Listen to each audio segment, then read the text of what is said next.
Raj news కొండా సురేఖను మంత్రి పదవి నుంచి తొలగించాలని బీఆర్ఎస్ మాజీ ఎమ్మెల్యే నాన్నపనేని నరేందర్ డిమాండ్ చేశారు. ఓటర్ల మనోభావాలను దెబ్బతీస్తూ ఎన్నికల నియమాలను ఉల్లంఘించి డబ్బుల దుర్వినియోగంపై ప్రజల ముందే ప్రకటించడంపై ఆగ్రహం వ్యక్తం చేశారు. ప్రజాస్వామ్యంలో రాజ్యాంగబద్ధంగా నడవాల్సిన ఓ ప్రజాప్రతినిధి భర్త ఇలా మాట్లాడడంపై ఎన్నికల సంఘానికి ఫిర్యాదు చేసినట్లుగా వెల్లడించారు. తక్షణమే కొండా మురళి వ్యాఖ్యలను ఎవిడెన్స్ గా తీసుకుని సుమోటుగా కేసు నమోదు చేసి చర్యలు తీసుకోవాలని డిమాండ్ చేశారు. కాంగ్రెస్ ప్రభుత్వం వచ్చి 6 గ్యారంటీలు 420 హామీలతోటి ప్రజలను మోసం చేయడమే కాకుండా వీరి ఎన్నికలే మోసంతో జరిగినాయని సాక్షాత్తు రాష్ట్ర కేబినెట్ లో ఉన్నటువంటి కొండా సురేఖ భర్త కొండా మురళి 29 జూన్ నాడు వరంగల్ తూర్పు నియోజకవర్గంలోని ఆర్యవైశ్య సంఘం యొక్క సమావేశంలో పట్టణ సమావేశంలో బాహాటంగా బాజాప్తా తన యొక్క పైశాచికత్వాన్ని ప్రజలందరికీ తెలిసే విధంగా భయభ్రాంతులకు గురయ్యే విధంగా 70 కోట్ల రూపాయలు 16 ఎకరాల భూమి అమ్మి నేను ఖర్చు పెట్టినా అని చెప్పి ప్రగల్భాలు పలికాడు. అదే కాకుండా మా నాన్న కొండ ఐలయ్య 500 ఎకరాల వతందార్, మాకు 500 ఎకరాల ఆస్తి ఉంది అని చెప్పడం జరిగింది. ఈ విషయం తెలిసిన వెంటనే నేను మా రాష్ట్ర కన్వీనర్ లీగల్ సెల్ రాష్ట్ర కార్యదర్శి భరత్ కుమార్ గారు, రాష్ట్ర మాజీ చైర్మన్ రాకేష్ గారు స్వయంగా రాష్ట్ర election commission deputy chief Hari Singh గారికి కంప్లైంట్ చేయడం జరిగింది. మేము ఒకటే అడుగుతున్నాం, ఇమీడియట్లీ కొండా సురేఖ క్యాబినెట్ నుంచి తీసివేయాలి, ఆమెను శాసనసభ్యురాలుగా ఎలక్షన్ కమిషన్ రద్దు చేయాలి. వివాదాలకు చిరునామాగా నిలుస్తున్న జడ్చర్ల కాంగ్రెస్ ఎమ్మెల్యే అనిరుద్ రెడ్డి మరోసారి హాట్ కామెంట్స్ చేశారు. గతంలో ఓ మంత్రిపై చేసిన కామెంట్స్ కలకలం రేపుగా తాజాగా ఆయన ఏపీ సర్కారు నిర్మించి తలపెట్టిన బనకచర్ల ప్రాజెక్టు గురించి తీవ్ర వ్యాఖ్యలు చేశారు. ప్రాజెక్టును ఆపేందుకు ఏం చేయాలో సర్కారుకు సూచించారు. తెలంగాణలో చంద్రబాబు నాయుడు కొవర్ట్లో పనిచేస్తున్నారని ఆరోపించారు. బనకచర్ల ప్రాజెక్టు విషయంలో ప్రభుత్వ నిర్లిప్తతను ఆయన విమర్శించారు. బనకచర్ల కడుతుంటే ఏం చేస్తున్నారని ప్రభుత్వ తీరును ఆయన ప్రశ్నించారు. ఇరిగేషన్, రోడ్డు, హైదరాబాద్ దందాల వంటి కీలక విభాగాల్లో ఆంధ్ర కోవర్టుల ప్రాబల్యం ఉందని, ముఖ్యంగా కాంట్రాక్టర్లు వారికే మంజూరవుతున్నాయని ఆరోపించారు. తెలంగాణలో చంద్రబాబు కోవర్టుల పెత్తనం నడుస్తుందని ఫైర్ అయ్యారు అనిరుద్ రెడ్డి.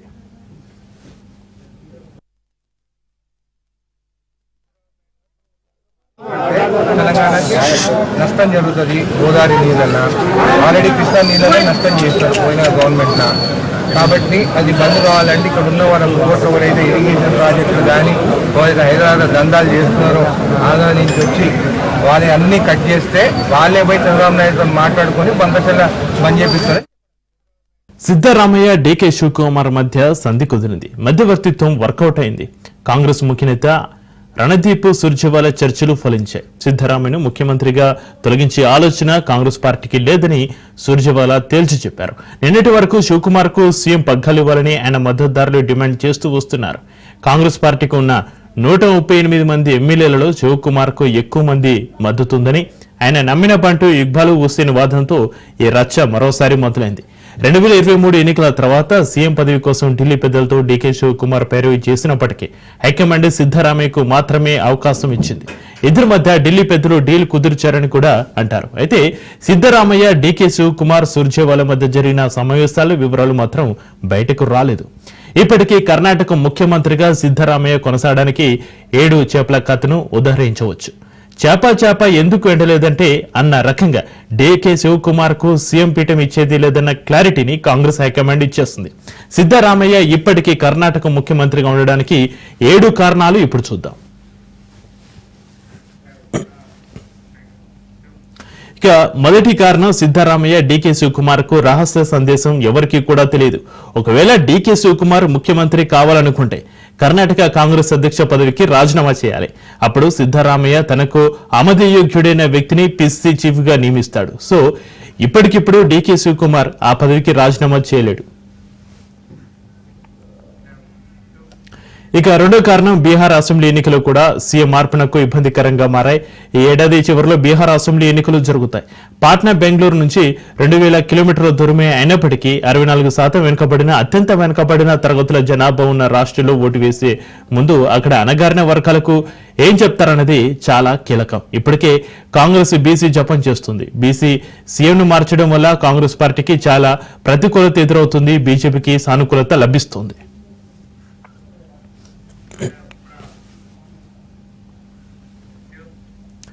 సిద్ధరామయ్య సీఎం పదవిలో సురక్షితంగా ఉండడానికి మూడో కారణం కనీసం బీహార్ ఎన్నికలు ముగిసే వరకు అంటే అక్టోబర్ నవంబర్ వరకు కొనసాగొచ్చు. రాయల్ ఛాలెంజర్స్ బెంగళూరు మొదటి ఇండియన్ ప్రీమియర్ లీగ్ టైటిల్ ను గెలుచుకున్న తర్వాత జరిగిన తొక్కిసలాట కూడా డీకే శివకుమార్ కు ఇబ్బందికరంగా మారింది. ఆర్సీబీ విజయాన్ని జరుపుకోవడానికి ప్రయత్నించినప్పుడు 11 మంది మరణించారు. నియంత్రణ హెచ్చరికలు ఉన్నప్పటికీ ఈ కార్యక్రమానికి అనుమతి డీకే శివకుమార్ ఇచ్చాడు. దీంతో ఆయన విమర్శలకు గురయ్యాడు.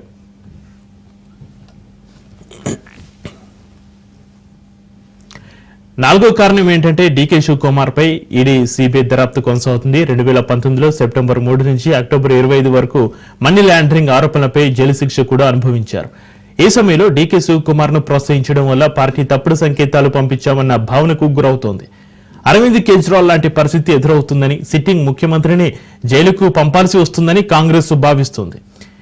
ఐదో కారణం కూడా చాలా ఆసక్తికరంగా ఉంటుంది. ఇది కొంచెం హాస్యాస్పదంగా ఉంటుంది. సిద్ధరామయ్య పదవి ప్రస్తుతం సురక్షితంగా ఎలాగాలంటే సీఎంగా తిరిగి తాను మరోసారి అవకాశాన్ని అందిపుచ్చుకోవాలని కాంగ్రెస్ అధినేత మల్లికార్జున్ ఖర్గే, ఆయన కుమారుడు ప్రియాంక్ సహా పలువురు నేతలు పోటీ పడుతున్నారు. ఓవైపు ఖర్గే ద్వయం, మరోవైపు మరికొందరు నేతలు సీఎం పీఠం తమకంటే తమకేనని భావిస్తున్నారు. ఇలాంటి సమయంలో సీఎంను మార్చి గందరగోళం ఎందుకన్న భావన కాంగ్రెస్ ముఖ్యులకు ఉంది. తొందరపడి ఇప్పుడేం చేసినా అది తమకు ఇబ్బందికరమని పార్టీ వర్గాలు యోచిస్తున్నాయి.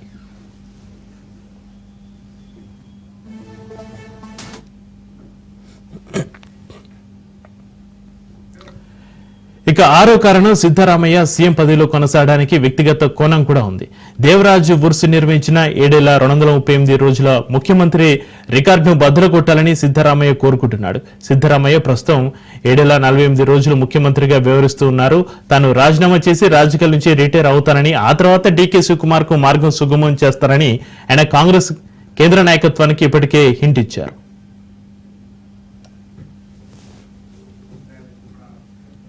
ఇక ఏడో కారణం డీకే శివకుమార్ కు ఇంకా చాలా సమయం ఉంది. ఈ విషయం ఆయనకు కూడా తెలుసు. 2018, 2023 విజయాల తర్వాత ఆయన పక్కన పెట్టారని అసలు భావించాల్సిన పని లేదని పార్టీ వర్గాలు చెబుతున్నాయి. రాజస్థాన్ అశోక్ గెహ్లాట్, సచిన్ పైలట్ గొడవ, ఇక మధ్యప్రదేశ్ కమల్నాథ్, జ్యోతిరాదిత్య సింధియా మధ్య జరిగిన గొడవలు రిపీట్ కాకుండా ఉండాలని హస్తం పార్టీ భావిస్తుంది. అందుకే శివకుమార్ కు దక్కాల్సిన పదవి విషయంలో తాము బాధ్యతతో ఉన్నామన్న ఫీలింగ్ పార్టీకి ఉంది.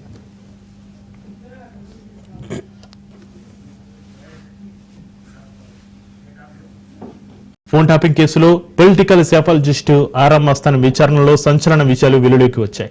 2023 నవంబర్లో అప్పటి పిసిసి అధ్యక్షుడిగా ఉన్న రేవంత్ రెడ్డి, కొండల్ రెడ్డి, చమల కిరణ్ కుమార్ రెడ్డితో ఆరాం మస్తాన్ మాట్లాడారు. అయితే రేవంత్ రెడ్డితో మాట్లాడిన కాల్స్ ను ప్రభాకర్ రావు టీం ట్యాపింగ్ చేస్తుంది. 2023 సెప్టెంబర్ నుంచి ఆరాం మస్తాన్ ఫోన్ ట్యాప్ అయినట్లుగా అధికారులు గుర్తించారు. ఆరాం మస్తాన్ ఏపీకి చెందిన పలువురు పొలిటికల్ లీడర్లు, వారి అనుచరులతో మాట్లాడిన కాల్స్ సైతం ట్యాప్ చేశారు. 2020 నుంచి ఆరాం మస్తాన్ ఫోన్ ను నిఘాలో పెట్టి ట్యాప్ చేశారు. అయితే సిట్ అధికారుల ఎదుట హాజరైన ఆరాం మస్తాన్ కు రికార్డైన డేటాను వినిపించారు. రికార్డింగ్స్ విన్న ఆరాం మస్తాన్ అధికారుల ముందే షాకుకు గురయ్యారు. ట్యాప్ అవుతున్నట్టుగా నేను 2020 నుండి గుర్తించాను. టెలిఫోన్ ట్యాప్ అయినప్పుడు ఏం చేయాలి, ఎటువంటి కేసులు, ఇవన్నీ పెద్దగా మన భారతదేశంలో అటువంటి బలమైన చట్టాలు అటువంటివి లేని కారణంగా సరే జాగ్రత్త పడదాంలే అనేటువంటి ఉద్దేశంతో వీలైనంతగా మా ప్రొఫెషనల్ సీక్రెట్స్ ఏవైతే ఉన్నాయో వాటిని ఫోన్లలో అవాయిడ్ చేసుకుంటూ వచ్చాం.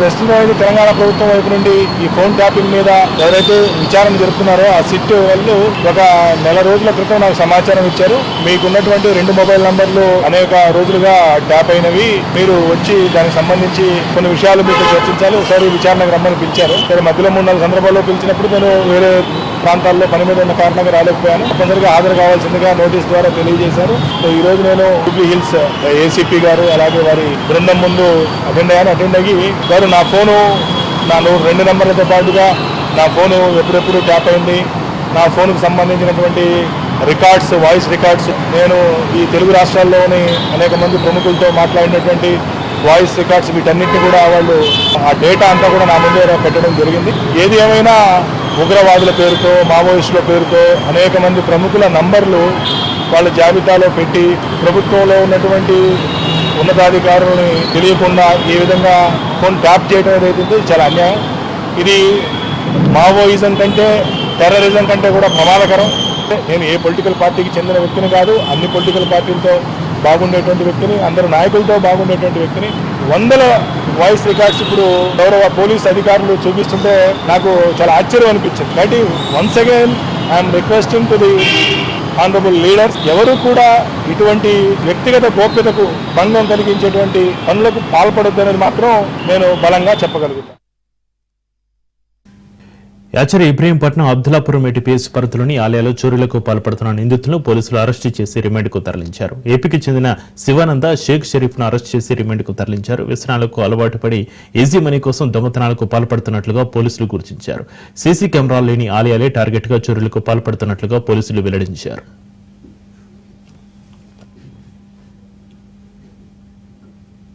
ఏంటంటే మన పంచలోహ విగ్రహాలు దేవతల కోసం టెంపుల్లో ఉన్న విగ్రహాలు ట్రాన్స్పోర్టేషన్ అని కాకుండా టెంపుల్లో పూజలు అందుకున్నటువంటి ఈ విగ్రహాలను దొంగలించినటువంటి నేరస్తుల్ని ఇంటర్స్టేట్ గ్యాంగ్ ని పట్టుకోవడం జరిగింది. ఆచారం police station, Ibrahimpatnam police station, Abdullapurmet police station limits లో జరిగినటువంటి డిఫరెంట్ దొంగతనాల్లో 121 కేజీల ఈ మొత్తం పంచలోహ విగ్రహాలతో పాటు అల్యూమినియం, సిల్వర్ సంబంధించిన విగ్రహాలు కూడా సీజ్ చేయడం జరిగింది. దీంట్లో ముఖ్యంగా అక్యూజ్డ్ కరచ శివానంద, ఇతను కర్నూలు డిస్టిక్, అతను ఇక్కడ హైదరాబాద్ లో కూలీగా పనిచేస్తున్నాడు, లేబర్ అడ్డాలో ఉంటూ. ఇంకొక హామ్ షరీఫ్ అనే అతనికి తో ఫ్రెండ్షిప్ అయ్యి అతను కూడా లేబర్ అడ్డాలు కలిసి ఈ నేరాలు చేయడానికి వాళ్ళు పూనుకున్నారు.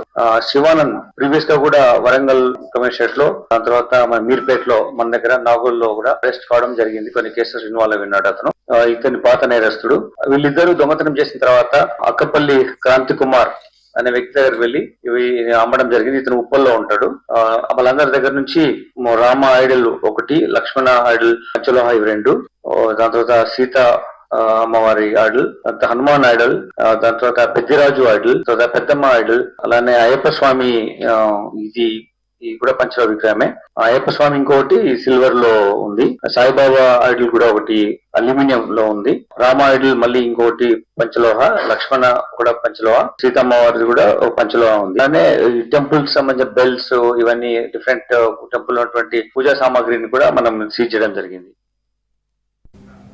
ఆషాఢ మాసంలో ప్రతి ఏటా జరిగే బోనాల పండుగ సందర్భంగా ఈ 7వ సప్త బోనాలను రాఘవేంద్ర ఆధ్వర్యంలో బంగారు బోనాన్ని బల్కంపేట ఎల్లమ్మ తల్లికి సమర్పిస్తున్నట్లుగా జోగిని నిశాక్రాంతి తెలిపారు. బల్కంపేట ఎల్లమ్మ తల్లికి బంగారు బోనం సమర్పించారు. ప్రజలు సుఖ సంతోషాలతో వర్ధిల్లాలని ఆకాంక్షించారు.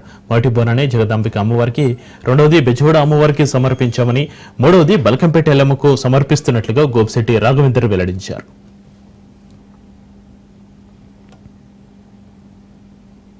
ఉమ్మడి దేవాలయాల ఊరేగింపు కమిటీ ఆధ్వర్యంలో బోనాలు ఘనంగా జరుపుకోవడం జరుగుతుంది.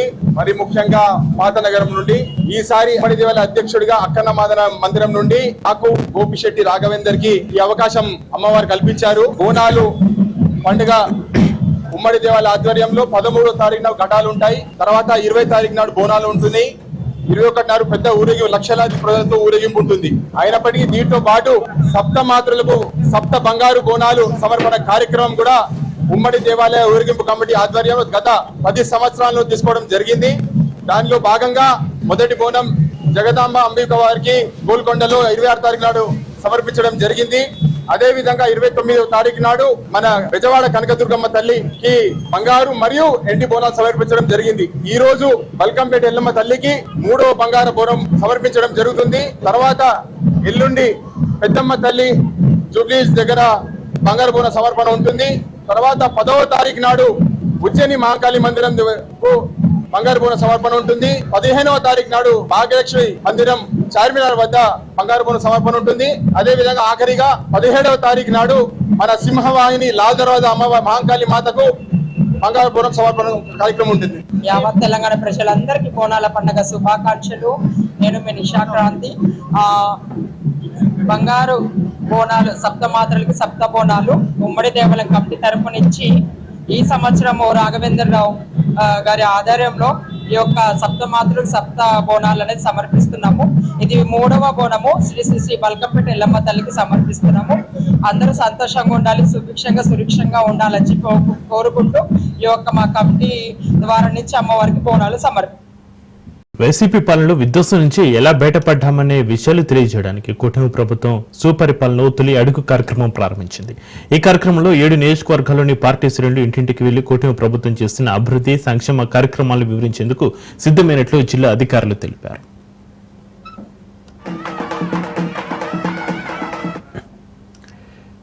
నాయకులు అధికారుల మధ్య సమన్వయంతో పాటు ప్రజల సమస్యలు తెలుసుకుని పరిష్కరించేందుకు దోహదపడుతుందనే అభిప్రాయం వ్యక్తమవుతుంది.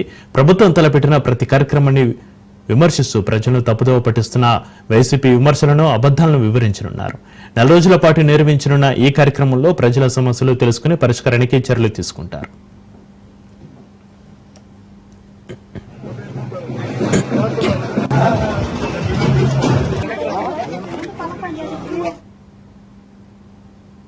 మేము అనుకున్నట్టు సూపర్ 6లో చాలా పథకాలు ప్రజల వద్ద తీసుకెళ్ళాం. మేము అధికారంలోకి రాగానే పెన్షన్ ఇస్తానన్నాం. పెన్షన్ని మేము గత మేనిఫెస్టోలో పెట్టిన ఏప్రిల్ నుంచి మొదలుపెట్టి మొత్తం 3 నెలలు కూడా కలిపి మొదటి నెల 7,000 ఇచ్చాం. క్రమం తప్పకుండా 1వ తారీఖు పెన్షన్ 4,000 రూపాయలు వస్తుంది. వృద్ధుల్లో చాలా ఆనందం, కళల్లో చాలా ఆనందంగా ఉంది. అదేవిధంగా అన్న క్యాంటీన్ ప్రారంభిస్తానన్నాం. అన్న క్యాంటీన్ ప్రారంభించాం. ల్యాండ్ టైటిలింగ్ యాక్ట్ రద్దు చేస్తానన్నాం. ల్యాండ్ టైటిలింగ్ యాక్ట్ రద్దు చేశాం. వీటితో పాటు ఉచిత సిలిండర్లు ఇస్తానన్నాం. ప్రతి మహిళకి ఉచిత సిలిండర్లు 3 సంవత్సరాలు ఇస్తానన్నాం. దాన్ని కూడా మొదలుపెట్టాం. ఇక మననే చూస్తే పాఠశాలలు ఎప్పుడైతే ప్రారంభించామో ఆ సమయానికి తల్లికి వందనం తరపున ఒక్కొక్క బిడ్డకి 15,000 రూపాయలు తల్లిల అకౌంట్లో పడే విధంగా మేము ప్రతి తల్లికి అరేంజ్ చేశాం. గత ప్రభుత్వం కూడా ప్రతి ఒక్కరికి ఇస్తానని చెప్పి బోర్డబ్బు మాటలు చెప్పి ఒక్కరికే ఇచ్చింది. మేము అట్లా కాకుండా 2 పిల్లలు ఉంటే 2కి, 3 పిల్లలు ఉంటే 3కి, 4 ఉంటే 4కి ఇస్తున్నాం. అందరు తల్లులు కూడా అమౌంట్ పడంగానే చక్కగా స్కూల్ ఫీజులు కట్టి పిల్లలకి పుస్తకాలు ఇచ్చి చాలా ఆనందంగా వాళ్ళ కళ్ళల్లో గౌరవ ముఖ్యమంత్రి చంద్రబాబు నాయుడు గారిని చూస్తున్నారు. విజయవాడలో నిర్వహించిన తొలి అడుగు కార్యక్రమాన్ని ఎంపీ కేశినేని చిన్ని పాల్గొన్నారు. ఇక పేదల కోసం ఈ ప్రభుత్వం రాగానే సంక్షేమమే టార్గెట్ గా పెట్టుకుని అందరికీ పింఛను 4,000 రూపాయలు అందించమన్నారు. ఏప్రిల్ నుంచి ఒకేసారి 7,000 రూపాయలు పెంచి పింఛన్ ఇవ్వనున్నట్లుగా ప్రకటించారు. పేదవారికి చంద్రబాబు ఒక అన్నలా తోడుండి ఈ సంక్షేమ కార్యక్రమాలు చేస్తున్నారన్నారు. గ్యాస్ సిలిండర్లు ఉచితంగా ఇస్తున్నట్లుగా గుర్తు చేశారు. తల్లికి వందనం ఎంతమంది పిల్లలు ఉంటే అన్ని 15,000 ఇస్తున్నామన్నారు.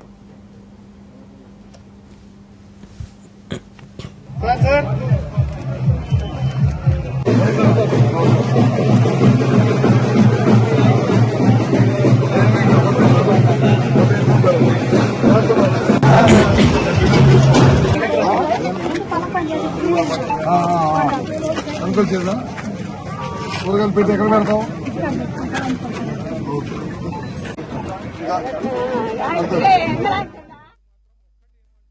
మన గ్రౌండ్ రియాలిటీ తెలుస్తుంటుంది. ఏమైనా ఇష్యూస్ ఉంటే అధికారులకు ఇమీడియట్ గా చెప్పేదానికి అవకాశం ఉంటుంది. ఎందుకంటే అధికారంలో ఉన్నాం కాబట్టి వాళ్ళకి అఫీషియల్స్ కి చెప్పి నోట్ చేయడం జరుగుతా ఉంటుంది. డోర్ టు డోర్ మించిన క్యాంపెయిన్ మాత్రం ఏది ఉండదండి. అందుకనే అంత ఇంపార్టెన్స్ ఇచ్చి ఈ రోజు దాదాపు 1 మంత్ ప్రజల్లోకి తీసుకుపోవాలని చెప్పి సార్ ఆదేశాలు ఇవ్వడం జరిగింది. సో గ్రౌండ్ లో రియాలిటీ బాగా తెలుస్తుంది. మనము మన పార్టీ అధికారంలో ఉంటేనే మనం ఏమైనా చేయగలుగుతాం. పార్టీ ఏదైతే ఆదేశాలు ఇచ్చారో అది కానీ మనం తీసుకుపోయినామంటే మాత్రం సాధించేదానికి అవకాశం ఉంటుంది. సంక్షేమ పథకాలు అనుకోండి, లేకపోతే డెవలప్మెంట్స్ లాస్ట్ 1 year జరిగిండేవి కానీ అవి కూడా ఎక్స్ప్లెయిన్ చేస్తూ, అంటే బ్రీఫ్ గా చెప్తూ, పాంప్లెట్ కూడా అందజేసి చెప్తూ ఈ యాప్ లో ఎక్కించుకో.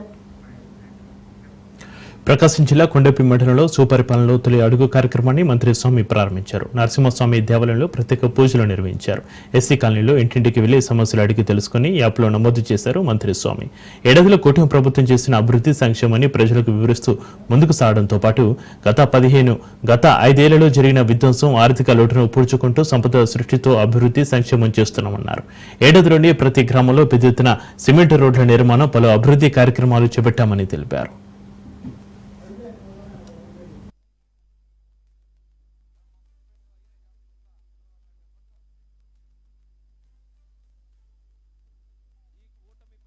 సంవత్సర కాలం విజయవంతంగా జరుపుకున్న సందర్భంలో శుభాకాంక్షలు తెలియజేసుకుంటున్నాను. ఎన్నికలు జరిగితే ఏ ఎన్నికల్లో కూడా అటువంటి స్ట్రైక్ రేట్ తో సుమారు 100కి పైగా ఉన్నటువంటి స్ట్రీట్లలో అంత స్ట్రైక్ రేట్ తో ఏ రాష్ట్రంలో ఏ ప్రభుత్వం కూడా ఏర్పడలేదు. మన దగ్గరే 94% స్ట్రైక్ రేట్ తో కూటమి ప్రభుత్వం ఏర్పాటు చేసుకున్నప్పటికీ కూడా ఆ రోజు గెలిచిన తర్వాత సిచ్యువేషన్ చూస్తే అంత పెద్ద స్ట్రైక్ రేట్ తో మనం గెలిచినా సరే శుభాకాంక్షలు అనేది మనం అందరం కూడా ఒకరికొకరు చెప్పుకునే పరిస్థితుల్లో లేవు. 5 సంవత్సరాలు ఈ రాష్ట్రం అనుభవించినటువంటి కష్టాలు చూసి అందులో మమేకమవుతూ మనం కూడా పోరాటాలు చేసి గెలిచిన తర్వాత ప్రతి ఒక్కరిలో కూడా ఒకే ఆలోచన కనబడింది. తిరిగి ప్రజల దగ్గరికి వెళ్లి వాళ్ళ కష్టాలని ఎంత తొందరగా మనం అందరం కూడా సమస్యల్ని పరిష్కరించదామని ప్రజలకి భయాందోళన నుంచి మళ్ళీ తిరిగి సామాన్యమైనటువంటి జీవన శైలిలో తీసుకొని వచ్చే విధంగా రాష్ట్ర పరిపాలన మళ్ళీ గాడిలో పెట్టుకుంటూ మనం ముందుకు నడిపించాం. ఆ ఆలోచనతోనే ఈ సంవత్సరం పాటు కాలంలో అనేక విజయాలు మనం సాధించాం. రాష్ట్ర ప్రభుత్వంతో పాటు కేంద్ర ప్రభుత్వం కూడా ఎన్డీఏ 2 దగ్గరలా డబుల్ ఇంజిన్ సర్కార్ ఉండడం మన అందరికీ కూడా ఒక అదృష్టంగా మారింది. ఎన్నో సంవత్సరాల నుంచి రాష్ట్ర విభజన జరిగిన తర్వాత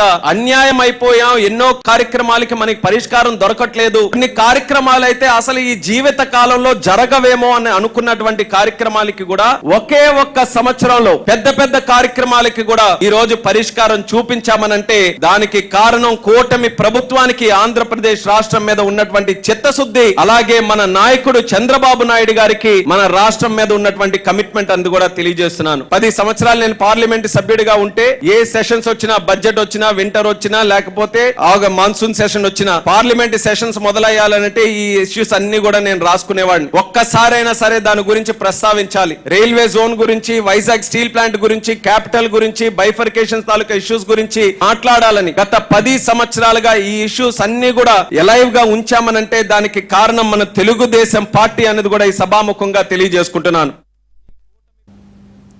బాపట్ల జిల్లా అద్దెంకిలో సుపరిపాలన తెలుగు ఆడి కార్యక్రమాన్ని నిర్వహించారు. ఇంటింటికి తిరుగుతూ ప్రభుత్వ సంక్షేమ అభివృద్ధి కార్యక్రమాల్లో మంత్రి గొట్టిపాటి రవికుమార్ వివరించారు. టీడీపీ కార్యక్రమంలో పర్యటించి కరపత్రాలను ప్రజలకు అందించారు. గ్రామంలో చిరు వ్యాపారులకు మంత్రి చేతితో తయారు చేయించిన 16 తోపుడు బండ్లు, 8 ట్రై స్కూటీలను పంపిణీ చేశారు.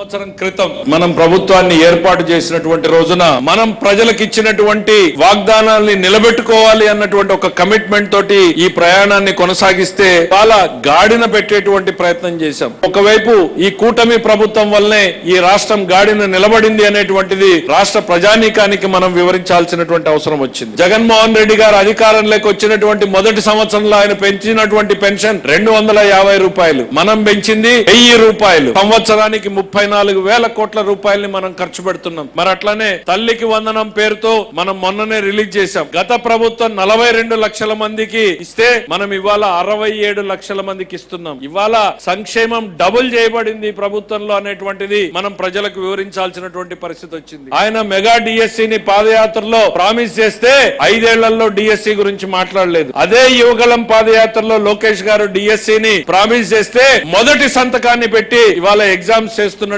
ఘనత కూడా ఈ ప్రభుత్వానికి దక్కింది అనేటువంటిది సందర్భంగా గుర్తు చేస్తున్నాం. దీపం పథకం కింద ఇప్పటికే 1 కోటి సిలిండర్ల పైన డెలివరీ చేయబడ్డాయి. ల్యాండ్ టైటిలింగ్ యాక్ట్ రద్దు చేశాం. అధికారంలోకి రాగానే గుంతలు ఎక్కువ, రోడ్లు తక్కువ ఉన్నటువంటి పరిస్థితుల్ని చూసి రోడ్లని పూర్తిగా గుంతలు లేని రహదారులుగా మార్చుకునేటువంటి పవిత్రమైన తిరుమల పుణ్యక్షేత్రంలో వ్యర్థాల సమస్య మరోసారి తెరపైకి వచ్చింది. కాంట్రాక్టర్ కాలపరిమితి ముగియడంతో చెత్త గుట్టలుగా పేరుకుపోవడంతో పర్యావరణం ప్రమాదకర పరిస్థితిలో ఉంది. కూటమి ప్రభుత్వం ఏర్పడిన తర్వాత ఈ చెత్త సమస్యను తొలగించేందుకు ప్రత్యేక దృష్టి పెట్టింది టీటీడీ. చిత్తశుద్ధి లేని కారణంగా సమస్యపోగా మరింత జటిలమవుతున్న పరిస్థితులు తిరుమలలో నెలకొన్నాయి.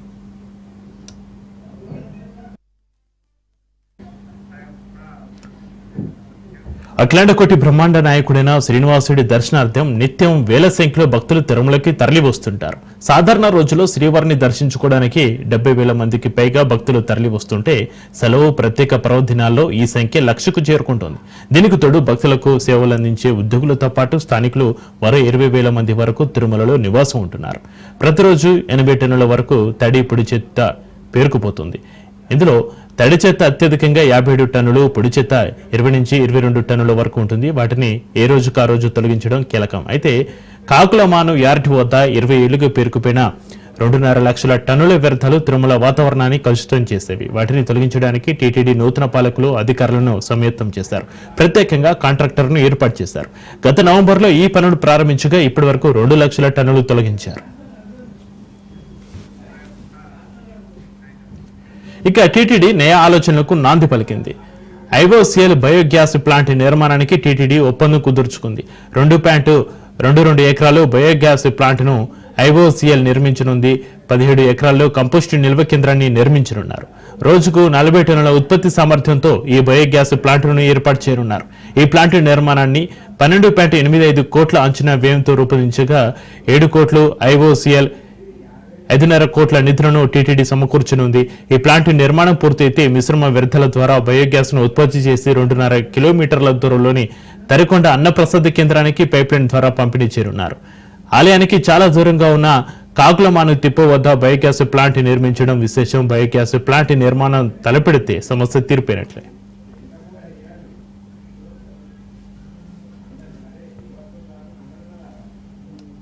పక్కన ఈ డంపింగ్ యార్డ్ ఉంది. ఈ డంపింగ్ యార్డ్ సుమారుగా 30-40 సంవత్సరాల నుంచి పేరుకుపోయిన చెత్తది ఇక్కడ ఉంది. దీంట్లో ప్రస్తుతం చూస్తే 1,00,000 మెట్రిక్ టన్స్ పైన ఇక్కడ మెటీరియల్ ఉంది. మనం క్లియర్ చేయాల్సిన మెటీరియల్ కొంత అయితే దాంట్లో 60,000 దాకా 30 సంవత్సరాల నుంచి పేరుకున్న మెటీరియల్, మిగిలిన ఒక 40,000 దాకా దాంట్లో ఆ మెటీరియల్ ని రీసైకిల్ చేస్తే వచ్చిన అర్త్ కానీ, సాయిల్ కానీ, బౌల్డర్స్ కానీ, ఇలాంటివి స్టోన్స్ కానీ ఇలాంటి మెటీరియల్స్ ఉన్నాయి. కొంతవరకు ప్లాస్టిక్ మెటీరియల్స్, లేకపోతే దాన్ని సిమెంట్ ఫ్యాక్టరీ ఫ్యూయల్ గా ఉపయోగించుకోగలిగే మెటీరియల్ ఇవన్నీ ఉన్నాయి. ఇవన్నిటిని ఒక 3-4 నెలల్లో వీటిని క్లియర్ చేయాలనే ఉద్దేశంతో మేము చర్యలు తీసుకుంటున్నాము. అలాగే మొత్తం మీద ఈ సిస్టమ్ అంతా కూడా ఒక సైంటిఫిక్ గా చేసి ఇక్కడ ఇలాంటి వాసన రాకూడదు. ఇంత మంచి బ్యూటిఫుల్ లొకేషన్ లో డ్యామ్ పక్కన, డ్రింకింగ్ వాటర్ డ్యామ్ పక్కన ఇలా సైంటిఫిక్ గా మేనేజ్ చేయకపోతే ఇబ్బందులు వస్తాయి. దీన్ని సైంటిఫిక్ గా మేనేజ్ చేయడానికి కూడా ఒక కన్సల్టెంట్ ని తీసుకుంటున్నాము. ఆ కన్సల్టెంట్ ఈ మొత్తం అంతా సిస్టమ్ స్టడీ చేసి దీన్ని సైంటిఫిక్ గా ఒక డంపింగ్ యార్డ్ చేయాలనే ఉద్దేశం ఒకటి ఉంది మాకు. తిరుపతి మున్సిపల్ కార్పొరేషన్ తో కూడా మాట్లాడి వాళ్ళ ద్వారా